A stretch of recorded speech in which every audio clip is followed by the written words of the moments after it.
Hey people, how's it going? Welcome to another video. Welcome to another episode of my favorite album from every year. This is episode 2, and today we're tackling the decade of the 80s. We're going to tackle 1980 all the way up to 1989, with one album being the favorite of that year. We did the 70s last Friday. That was pretty fun. You guys got involved and listed some stuff, so that was cool. Next week we'll do the 90s and continue all the way up until 2019, I'm pretty sure. I don't know if I'll do 2020 to 24, so we'll see if people want it. But yeah, this is 1980 all the way to 1989. If you can immediately play along and think of your favorite albums from those years, please chuck them down below and we'll get a conversation going. This is definitely this is all heavy metal. You know, the 70s had a few different ones in there because I don't listen to a lot of 70s music, whereas this one is just pure straight heavy metal. So without further ado, let's just get straight into it. Coming in strong with number 1980, the album that I'm wearing is obviously Iron Maiden's debut. This came out on April 14, 1980, and anyone who knows me, it's the best album of all time. You know, it's the best Maiden album of all time. It's the best. It is my number 1 ranked of top 50 of all time. It is the best album ever. I could go on. I've gone on so many times in so many videos about how incredible this album is. So please go watch a Maiden related video if you want me to go into full detail about it. But yeah, everything about this album is just perfect. Prowler is a fantastic opener. I love it. Remember Tomorrow, really, really hard, powerful stuff with a bit of softness in the middle to Sean Paul's voice. Really cool. Running Free, probably the most simplest song on the album, but still great fun. Phantom the Opera, just enough said. One of it is the definitive Iron Maiden song in my opinion. I love that. Transylvania, a great instrumental, one of my favorites. I put that in the top 10 of my Maiden song rankings. That was fun. Strange World, great song, underrated, honestly so amazing. Charlotte Harlot's cool, and the Iron Maiden song, obviously my least favorite song on that album, but still it's a classic you can't deny. So yeah, favorite album from 1980 is easily Iron Maiden's debut. 1981, I've gone with Venom's debut album, Welcome to Hell. I was about to say self-titled then, but no. So yeah, this came out on December 1st, I think, 1981, so 43 years ago. It's up there with the first black metal album of all time, even though it doesn't sound like the black metal that we know. But obviously it's a bit like Black Sabbath's debut album. That wasn't really a heavy metal album at the time, but it definitely paved the way. Just like this. While this was a lot more harsher, rawer, faster, angrier than a lot of the metal we were hearing, compare it to the black metal that we know and love, it sounds nothing like it. But you have to hone in where it came from. This is easily one of the first black metal albums of all time. Look at the photo, well, look at the picture, look at the name, look at the song titles. Just an epic, unholy trio of band members just blaspheming through, honestly. Sons of Satan, great song. Welcome to Hell, the title track, honestly fantastic stuff. Schizo is okay, I don't mind that. Mayhem with Mercy, that's just the wind, isn't it, before it goes into Poison. Live Like an Angel, Die Like a Devil, that one's always good fun. Witching Hour, 1000 Days of Sodom, that song to me is just perfect. I love 1000 Days. Angel Dust is fun. In League with Satan, that one is just glorious. I think that one is my favorite, and Red Light Fever is one of the lesser favorite ones of this album. But honestly, track by track, it's absolutely insane. Sons of Satan's Welcome to Hell, just perfect stuff. If you like black metal and you haven't heard The Origins, please go check this one out. This one and the second album, Black Metal, fantastic stuff. Go listen to it. Obviously, we're going to have a double up. Iron Maiden's Number of the Beast is the favorite from 1982. Again, just like the other debut, I don't need to say too much about it that we don't already know. Bruce Dickinson has joined the band now. It's just taken the band to a whole nother level of amazingness. You know, while I love Paul, don't get me wrong, you obviously have to respect what he did. But yeah, Bruce just took them from here to there. They were an amazing band either way, but still. Invaders is a great song. I don't care what you say. Children of the Damned is an awesome ballad. I love it. It's obviously a bit more powerful than a ballad, but you get what I mean. The Prisoner, those drums and that guitar intro, just perfect. Acacia Avenue, I love that song. I really do. I've put that one a lot higher than the others. The title track is one of the best title tracks ever. I think it's amazing. Run to the Hills, overplayed, but you can't deny it's amazing. Gangland, absolutely stupid song. I don't like that. And Hallowed Be Thy Name is just perfect. You know, I don't need to say much about this album. Released on March 22nd, 1982. Just absolutely amazing stuff. Iron Maiden's Number of the Beast. 1983. Bark at the Moon from Ozzy Osbourne. Yeah, it's not Peace of Mind. It's not Melissa. It's not Dio. It's Bark at the Moon. Yeah, this album is great. Like for the longest time, since I heard it, I put Diary of a Madman as my favorite Ozzy album. But then I properly heard this one and in full, and I was like, good God! To me, this just outshines Diary of a Madman, and just yeah. Randy Rhoads was an amazing guitarist, don't get me wrong, but Jakey Lee does some incredible stuff on here as well. You can't deny it. The first time I heard the title track of Bark at the Moon was thanks to Grand Theft Auto Vice City, just on the V-Rock station, just insane stuff. Great song, Bark at the Moon. Honestly, it's great. You're No Different. The second song, again, acting as the ballad, you could say, the slower one, a bit like Children of the Damned and whatnot. Now You See It, Now You Don't. It's fine. It's great. It's bouncy enough, and Ozzy's vocals on it sound cool. Rock and Roll Rebel. Great song. I love that one. Center of Eternity, though, like the epic of the album. This one is, that one's just cool. So Tired. Yeah, filler, but it's good. Same with Slow Down as well. While they're great songs, you can tell they're just a bit under par compared to everything we've heard. But then it ends with Waiting for Darkness. That song is just great. It's just brooding, and there's keyboards and organs, and it all just sounds amazing. I love that stuff, yeah. 1983, Bark at the Moon. 1984, Bathory, self-titled, absolutely. Released October 2nd, 1984.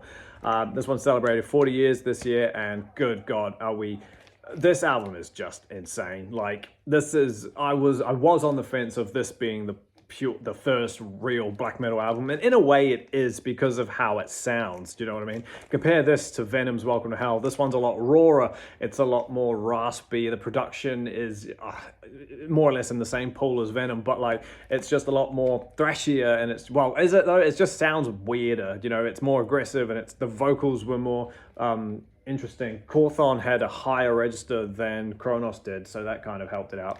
But yeah, you wonder where all the imagery copyright came from there, because look, we obviously got a photo of a goat now with a pentagram on the back. But yeah, this album is just perfect. I ranked this at number 2 of all of Bathory's albums. This one's just amazing. Hades, Reaper, Necromancy, and Sacrifice, especially Sacrifice. That one is the best song on this whole album, in my opinion. But yeah, Reaper and Necromancy are great. In Conspiracy with Satan, that one's awesome. Raise the Dead, War, just honestly, great stuff. If you, like I said before, if you're a black metal fan and you haven't heard Bathory's debut, or if you want to get into black metal, start with this. It's a good gateway into something that became a lot harder to listen to later on. So yeah, 1984, Bathory, self-titled.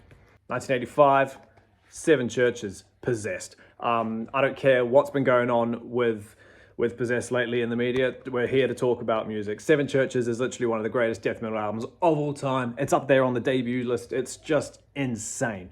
While Venom have black metal, these guys have the song death metal. You know, is this the first death metal album? Was it Scream Bloody Gore? You know, this one has a lot of thrashier elements, but I've done a whole video on that. You don't need to listen to me going about it again. But yeah, everything on here, literally everything on here as well is just amazing. The Exorcist is a fantastic opening song. When I first heard that, I was like, good Lord, that's an amazing song. Especially, you know, hearing Tubular Bells at the start with a bit, you know, done a bit more different than how it actually sounds, and then just ripping into those riffs, just honestly insane stuff. Pentagram, Burning in Hell, Evil Warriors, the title track, Seven Churches.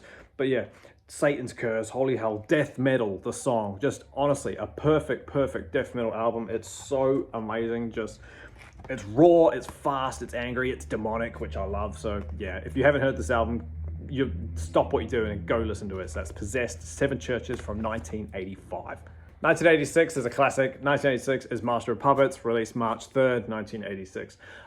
Yeah, again, a bit like Number of the Beast. I don't need to say a lot about this album.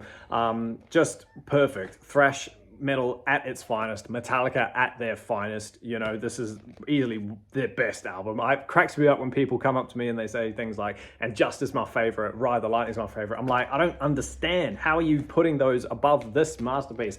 I don't get it. Battery, Master of Puppets, The Thing That Should Not Be, and Welcome Home. The one that I would skip on here is Welcome Home, but that's not to say that it's bad. It's just bottom ranked. It's just one thing has to go down there. Disposable Heroes, I've said it once, I'll say it again, should have been the title track. That album is perfect. That song is perfect, either way. Leopard Messiah, great underrated filler song, that one. Orion and Damaging, I don't need to go on too much. They're just perfect songs all the way through. 45, 56, whatever it is, minutes of just epicness. Master of Puppets, I don't need to tell you, go check it out, but just go listen to it again, just to remind yourself how amazing it is. 1986. 1987, another double up. Bathory's Under the Sign of the Black Mark. Just, yeah, what you heard on the debut gets turned up tenfold on this album. This is their third album, released May 16, I think, or like 14, 15, around that era, 18, somewhere around there. And God, it's insane. Every future black metal band thinks they sound like this. Cawthon's vocals on here are just insane. They're real higher, they're raspier. It's scary, man. Like Call from the Grave, for example. That song's just wild. The vocals on that are just insane. The way he sings the words "Call from the Grave," it's disgusting. Equimanthorn as well. That one's brutal. Enter the Eternal Fire. Massacre is a really fastly sung song. That one's ridiculous. Women of Dark Desires about Countess Bathory herself. But yeah, just amazing stuff. This is the Bathory ranked #1 album for me. It's just incredible. If you haven't heard it, go listen to it. That's Bathory, Under the Sign of the Black Mark from 1987. 1988, Leprosy from Death. Yeah, this one came out. Well, this one came out apparently the other day, but for some reason I had it in my notes that this came out on August 12th. I thought it shared the same anniversary as the Black Album. I don't know, but yeah. This one is deemed like the definitive early death metal album. Do you know what I mean? Like Scream Bloody Gore is great, don't get me wrong, but it tackles a lot of, comic book gory type vibe, with zombies and whatnot, whereas and all the riffs are fun and good, well put together. There's just so much more, I don't know what the word is. It's just, that just takes another step on this album. Do you know what I mean? Leprosy is just such a massive step up from Scream Bloody Gore. It's ridiculous. This title track, Leprosy, the opening song, just come on. You don't need to go into too much about it. Born Dead, Left to Die. I think Left to Die might be my favorite one, but Pull the Plug, that one's great as well. Choke on It, Primitive Ways, just absolutely iconic stuff, this one. You can't ever go wrong with this. If you're trying to get into death metal, if you're trying to get into faster, heavier stuff, I would recommend starting with this one. I would also recommend Spiritual Healing, just because I really like that one too. That's one of my favorite death albums. But yeah, honestly, go listen to Leprosy. You will not be disappointed. That's my favorite from 1988. And then the last one is Altars of Madness from Morbid Angel, 1989. This one came out, I'm not entirely sure when this came out off the top of my head. I've got May 11 stuck in my head, but I don't think that's right. Yeah, this one is probably dubbed one of the best debut albums of all time because it's just perfect, pretty much, from track 1 all the way up to track 10 or whatever, how many songs there are. It's just wild. Immortal Rights, is just outright the greatest song, one of the greatest songs ever. Like, it's just insane. It starts off, I'm pretty sure it starts off with going backwards and then it morphs forwards and then it's just an onslaught. This whole album is an onslaught. Suffocation, Visions from the Dark Side, that one's evil. Maze of Torment, that one's incredible. But yeah, side 2 I really love. Chapel of Ghouls, Bleed for the Devil, Blasphemy, Evil Spells, just real dark demonic stuff. The band at their peak, and it's only their debut. This one and Blessed Are the Sick are just perfect albums in my opinion. So yeah, that's easily my favorite album from 1989. Morbid Angel, Altars of Madness. Awesome as team, thank you so much for hanging out with me while I sit here and take you through my favorite albums from each year of the 1980s. Let me know down below if we shared any favorites. Let me know if I'm completely wrong and missed an obvious pick, like say Don't Break the Oath for 1984. Like I said at the start, the 90s will be on next week, next Friday, so get excited for that. That's going to start showing in a bit more genres, I think, so that'll be a good time. But yeah, thanks for hanging out with me, team. Keep an eye out for the next video. There should be one up on Monday, but until that happens, everybody, keep inside, stay safe, listen to metal, and I'll see you all in the next video. See you later.